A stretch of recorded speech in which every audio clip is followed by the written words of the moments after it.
We are slowly getting back towards NHL hockey starting up again as the training camp for the NHL is not that far away. And in this upcoming training camp for the New York Rangers, there is going to be an abundance of players, especially on the forward side of things, really competing for only a select few spots that actually are kind of available. So in today's video, I figured we'd take a look at the Hockey Writers, kind of 5 New York Rangers players that seem to be kind of dark horses to possibly make the kind of opening night roster, as last season we did see a kind of young prospect come out of kind of nowhere, you could say, in Victor Mancini, who at the end of his college season back in 2023-24 ended up kind of getting a little taste of pro hockey there. And then he ends up in 2024-25 last season, making the team out of training camp there and being a part of the squad for opening night, and obviously being a part of the NHL team to begin the season for a little bit there as well. So we saw it last season with a young kind of prospect for the Rangers make the team unexpectedly at a training camp, and maybe we see that happen again. So in today's video, like I said, we're going to take a look at some dark horse candidates here that could possibly make the roster. I've got 5 we're going to take a look at here from the Hockey Writers article, so let's just get right into it here, and we'll start off with their kind of first option, and that is Noah Laba, who I think definitely is a kind of sneaky, under-the-radar candidate to possibly make this roster. I've kind of talked about it a bit in the past where I think maybe if there's an injury or two possibly to some of the centers potentially, or we just don't see a guy like Yusuf Parson or Johnny Brodzinski kind of really run with that third-line center spot, maybe we do see a young prospect who's a little inexperienced still, but quite talented in someone like a Noah Laba, who has some good size, are at about 6'2", is known as having a pretty good kind of two-way game there, solid defensively, solid offensively, has some good skill though offensively, good skating ability, but really does just have a good kind of all-around game, a bit of toughness and kind of size to him as well, like I said. So I think he's an all-around really solid player, and maybe he does kind of fit into that third-line center spot alongside like a, possibly, I don't know, Gabe Perreault and a Taylor Raddysh, possibly something like that definitely could potentially happen. Not saying it's likely, but Noah Laba type player, taking a jump and taking that step and getting that spot over someone like a Yusuf Parson or a Johnny Brodzinski for that third line center spot doesn't seem completely outlandish. So I do think it is somewhat possible there. As of right now, I'm still leaning towards it probably being Yusuf Parson, but I do think there is going to be some real competition here for this spot, and to think Noah Laba doesn't have any kind of chance at possibly getting that third line center spot, to me would be a little crazy. So this is definitely a kind of top dark horse candidate to possibly make this upcoming opening night roster for the New York Rangers. Next up here, though, we're going to take a look at Adam Sykora, who I don't think quite has as good of a shot at making the opening night lineup as someone like a Noah Laba does, just with the fact that Adam Sykora is a primary winger. He's not a centerman, so him only being able to play wing definitely limits his kind of options, I guess you could say, and it also does seem like there is an abundance of wingers that are going to be competing for these kind of bottom 6 spots, quite a few prospects and young guys as well, but also some kind of more veteran players as well. So there's going to be a lot of competition for those kind of bottom 6 wing spots especially. So I don't quite think we're going to see a guy like Sykora make the team unless we do see kind of multiple big injuries. But I do think someone like Sykora will hopefully have a pretty big season in the AHL and very well could end up getting called up to the NHL at some point throughout this upcoming regular season.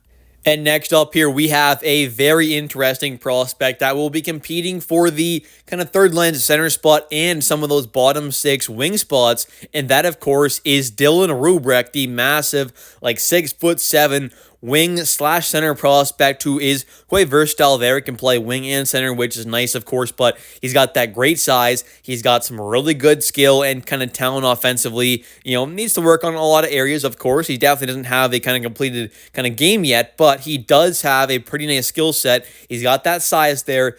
Pretty solid skating ability, especially for that size, but he does have some really nice kind of offensive skills that I think you just don't see much with these kind of big 6'7", 6'8" guys like a Dylan Rubrek or an Adam Edstrom or a Matt Rempe. I do think out of those 3 there, Dylan Rubrek is probably the most skilled out of the bunch there, even over a guy like Edstrom. So I think he's got a really unique and interesting skill set there. He's got some good speed, like I said, for that size, and he does have a bit of kind of toughness to his game as well. Not a ton, not as much as maybe guys like Edstrom and Rempe do, of course, but he's got a bit of that to his game. So I think overall, he does have some more room to grow, and I don't expect him to make the opening night lineup, but he definitely is one of a couple real dark horses to possibly make the opening night lineup out of a select few prospects that are realistically going to have a bit of a shot to possibly make the opening night lineup. And next up on the hockey writers list here, they have Dylan Garand, which I think is an interesting one. And I mean, I wouldn't quite have him as necessarily a dark horse candidate because to me, the only real way of him actually making this NHL squad for opening night to begin this upcoming season is with an injury. There has to be an injury to Igor Shesterkin or Jonathan Quick. Otherwise, I think they'll just go with, of course, the two more veteran options. Igor is, of course, a no-brainer, but Quickie, I just don't see with them having given him that extension, last season there, of course.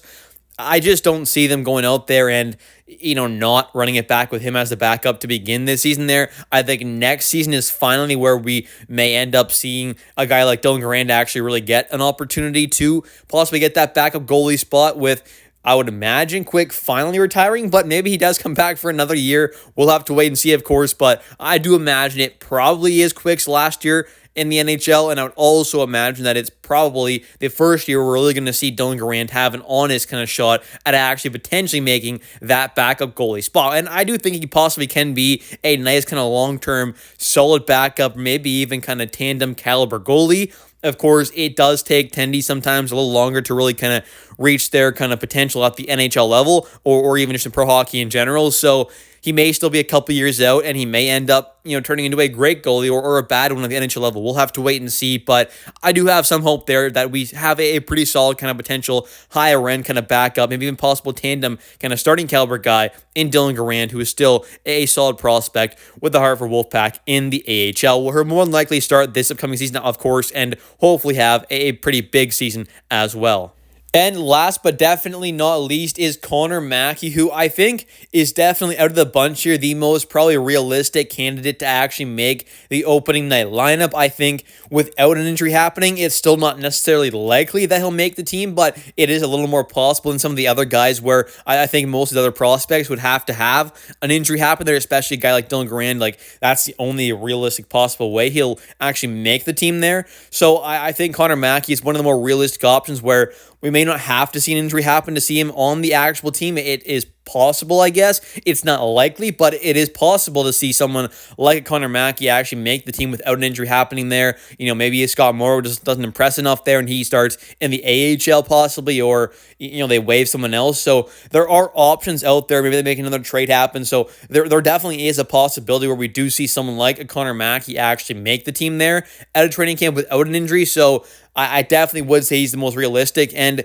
he's a very solid kind of just depth kind of call-up defenseman. I think he's the perfect kind of number 7-8 defenseman to have in your organization. He's a solid kind of tougher defensive defenseman there. He's not going to bring a ton at the NHL level, but it can just be for the most part there when he's up, and at moments in the past with Rangers has been just a solid kind of tougher, it feels like, just veteran defensive defenseman. So I think having him as your number 7/8 guy and having him in Hartford to start the season there to be a call-up candidate is really not a bad idea at all. He is a really nice kind of depth defenseman. So I think overall he is a nice guy to have in the organization. And if he does start in the NHL to begin this upcoming season, I would not be terribly surprised. And I wouldn't be too upset by that either because he is a pretty solid defenseman and definitely is a bit of a, I would say good just depth guy to have in the organization in general. So that's going to do it for today's video. If you have enjoyed, definitely don't forget to click that like and subscribe button for daily New York Rangers content, as I do post every single day a video about the New York Rangers. And of course, definitely don't forget to comment down below your thoughts on today's video and, on your kind of thoughts on who is the most kind of likely dark horse candidate out of the bunch to actually make the opening night lineup for the New York Rangers. Like I said, I think it may be a guy like Connor Mackey possibly, but let me know in the comment section down below your thoughts, and I'll catch you next one. And let's go Rangers.